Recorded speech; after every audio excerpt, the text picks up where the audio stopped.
Hii leo Jumatano ya Majivu ilianza kutumika au kuitwa rasmi kwa jina hili kama Jumatano ya Majivu mwaka 1191 na aliyeitisha alikuwa ni Baba Papa Urbano wa pili, ambaye katika mtaguso wa Benevento aliamuru wazi kuongeza thamani na uzito wa kipindi hiki cha Kwaresma. Ni wazi kuwa mfungo ulikuwa unafanyika, na kabla ya hapo basi ulitambulika tu kama mfungo, watu walikuwa wanafunga, lakini yeye aliweka rasmi siku ya Jumatano ya Majivu na kuanza ibada ya pekee katika kipindi hiki. Kwa sababu hiyo, majivu yanayotumika siku hiyo ni matawi ambayo yalitumika katika Dominika ya Matawi iliyopita, na sio kila tawi, ni matawi yaliyobarikiwa. Hayo ndio yanayopaswa kutumika majivu yake, kuwapaka watu kwa kuwakumbusha kuwa thamani ya maisha yao kama Wakristo, lakini na kuwakumbusha kuwa wametoka wapi na watarudi wapi. Mwanadamu anapoishi na kupumua na kufanya kazi zake, wakati mwingine tunajisahau. Ndio maana Mama Kanisa ametuwekea siku hii maalum na ya pekee ya kutukumbusha kuwa sisi tulitokana na udongo na tutarudi huko huko udongoni baada ya maisha yetu ya hapa duniani. Kwa hiyo pia natukumbusha pia ushindi wa mwanadamu dhidi ya dhambi. Sasa tunafunga nini katika kipindi hiki? Sheria ya kanisa iko bayana juu ya jambo hili kuwa tunafunga chakula ili kupata muda zaidi wa kutafakari zaidi maisha yetu na mahusiano yetu na Mungu. Kwa hiyo cha kwanza ni hicho, lazima tufunge chakula. Lakini kile tunachokifunga sasa, ni vizuri kugeukia upande wa pili, kuwa na moyo wa ukarimu kwa ndugu zetu wenye shida.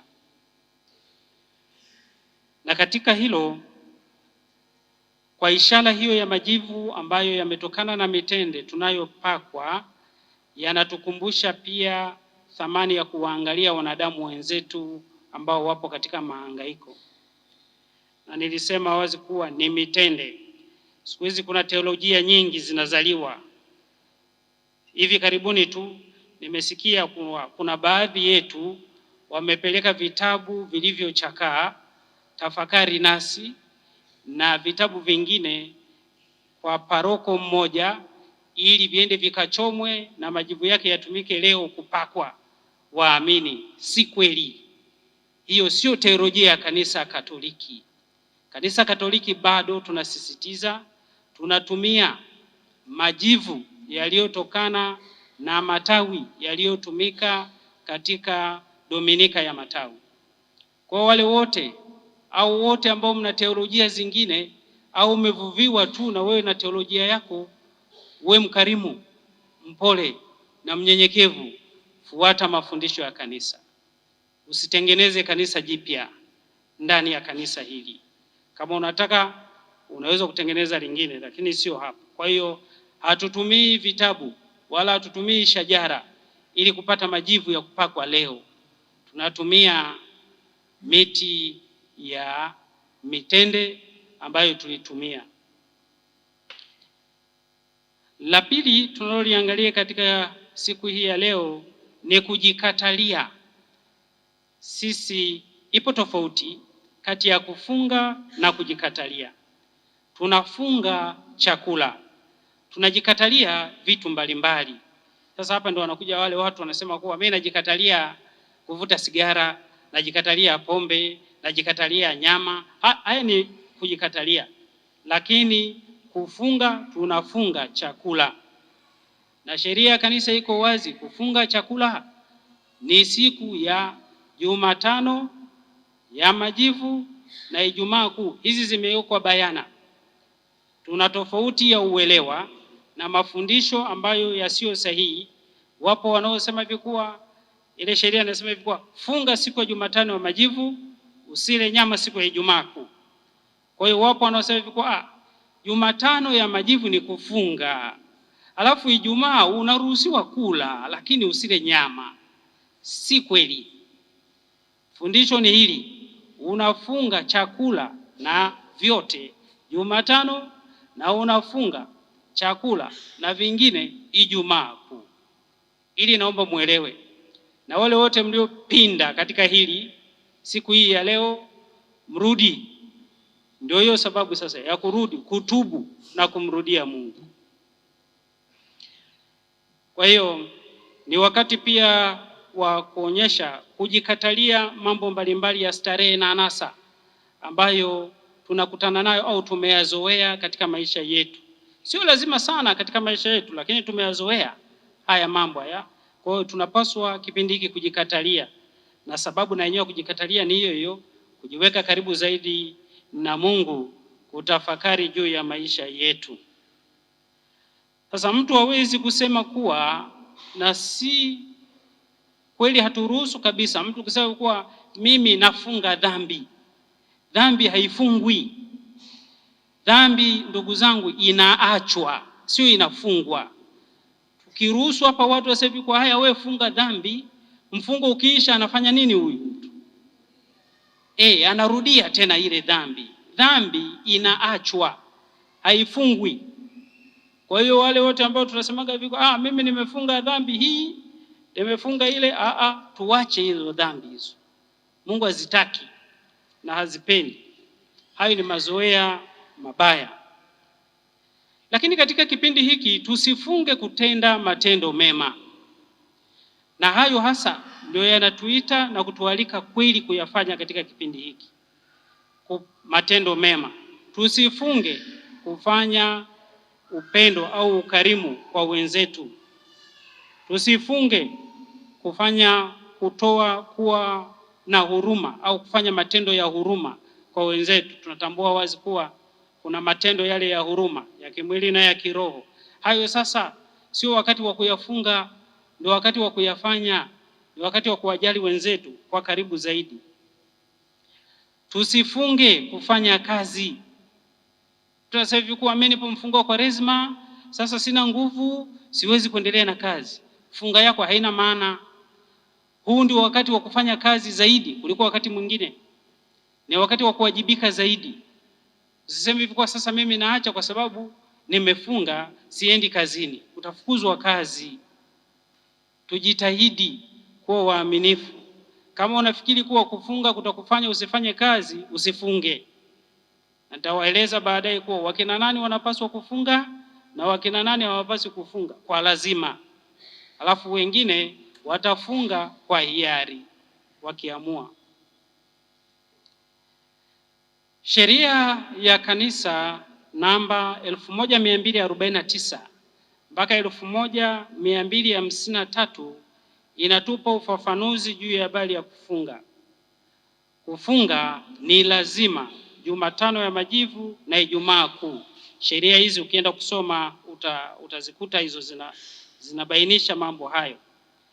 Lakini pia imeeleza juu ya umri wa kufunga. Anayepaswa kufunga ni kuanzia kwa lazima. Hii sasa, anayefunga kwa lazima ni yeyote mwenye umri kuanzia miaka 18 mpaka umri wa miaka 60. Hawa lazima kufunga kwa lazima. Kama upo kwenye kundi hilo na hujafunga, wewe tayari tafuta sehemu ya kwenda kujipatanisha na Mungu, kwa sababu ni kosa. Unapaswa kufunga kama una 18 mpaka 60. Na namna ya kufunga ni walau kwa siku nzima. Ukiweza kufunga siku nzima bila kufanya chochote, nzuri zaidi. Lakini kwa sababu ya mahangaiko ya miili yetu, basi ukipata walau mlo mmoja ndani ya masaa 24 hayo, na yenyewe ni sawa. Lakini isiwe zaidi sana. Zaidi sana ukikaukiwa sana na koo lako na sauti haitoki, basi unachukua maji kidogo unamimina. Sasa usije ukawa unakunywa maji tu, unajimiminia tu maji, unajimiminia maji, unasema hivi kwa mimi nimefunga. Hiyo na yenyewe sio funga ya mtindo huo ambayo tunaielezea. Na wafuatao sasa hawa si lazima kufunga, yaani si lazima kufunga. Kama watafunga, watafunga kwa hiari yao. Wanawake wote ambao ni wajawazito, nyie hamna sababu ya kufunga, kwa sababu usije ukafunga ukatusababishia madhara kwa kile kiumbe kilichomo ndani. Wewe usifunge, wewe endelea. Lakini kama utafunga kwa hiari yako, utajua mwenyewe utafanya nini. Wote na wale wote wanaonyonyesha, hawa na wenyewe wanapewa msamaha wa kufunga ili wawe huru zaidi, wapatie chakula. Ukifunga sasa, usipokula utakosa chakula cha kumlisha huyo ambaye yuko chini ya umri wa miaka 18 na yeye mwenyewe hana ulazima wa kufunga, hayupo katika kundi hilo. Sasa utafanyaje hapo? Utapata shida kidogo. Lakini pia wenye umri wa miaka 16 kushuka chini, yani wale 17, 16 mpaka 14, hawa wana ulazima wa kujikatalia kitu, lakini sio kufunga. Wana ulazima wa kujikatalia kitu fulani, lakini sio kufunga. Wale wote wenye umri wa kuanzia miaka 60 na kuendelea hawana ulazima wa kufunga. Hawa wanapewa uhuru binafsi. Ukipenda funga kama una nguvu za kutosha, kama huna usifunge. Wagonjwa na wanaotumia dawa kali hawaruhusiwi hawa kufunga, kwa sababu dawa zitahitaji zifanye kazi vizuri zinapokumbana na mtu awe na nguvu, awe na chakula. Kwa hiyo hawa hawaruhusiwi kufunga. Lakini pia wanaofanya kazi ngumu na wale wanaopasua mbao, makazi yale magumu ambayo wanatumia nguvu kubwa, ambazo ni lazima katika kipindi hiki wazifanye, vinginevyo mambo hayawezi kwenda, basi hawa na wenyewe wanapewa excuse ya kufunga. Sasa useme wewe mama lishe, unasema kwa mimi kazi yangu ngumu kwa sababu nainua masufuria, mimi mama lishe. Wewe funga. Na wale wengine ambao wanafunzi ambao wanajiandaa kabisa na mitihani yao, wanahitaji nguvu nyingi katika kusoma, na ili wahitaji nguvu nyingi lazima wale. Sasa hatuwezi kusema hawa wataharibikiwa katika mitihani yao. Hawa wana excuse, wanasamehewa kufunga. Lakini sisi wengine basi kama tupo katika barabara hiyo ya 18 mpaka 60 tufunge, na hatuna shida yoyote kati ya hizi ambazo zimeelezwa hapa na mama kanisa. Lakini pia kipindi hiki kimedokeza, na hasa katika Injili, mambo matatu makubwa ambayo ndio moyo wa kipindi cha Kwaresma, ambayo ni kutoa sadaka, kusali na kufanya matendo ya huruma. Kufunga, yani unapofunga sasa unafanya matendo ya huruma. Kila unachokifunga unakifanyia matendo ya huruma. Sasa ni lazima tuone wazi kuwa turekebishe mambo yetu. Kwaresma ya mwaka huu isiwe Kwaresma ya mazoea.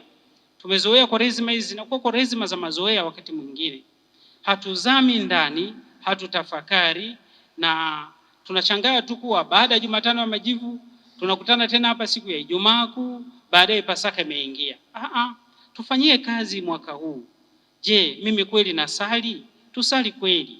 Njia ya msalaba, kwenye jumuiya, misa takatifu, kuabudu Yesu Ekaristi. Twende tukasali kipindi hiki. Sisemi kuwa nyakati zingine tusisali, lakini kwa kipindi hiki tusali zaidi, ili tujiweke katika nafasi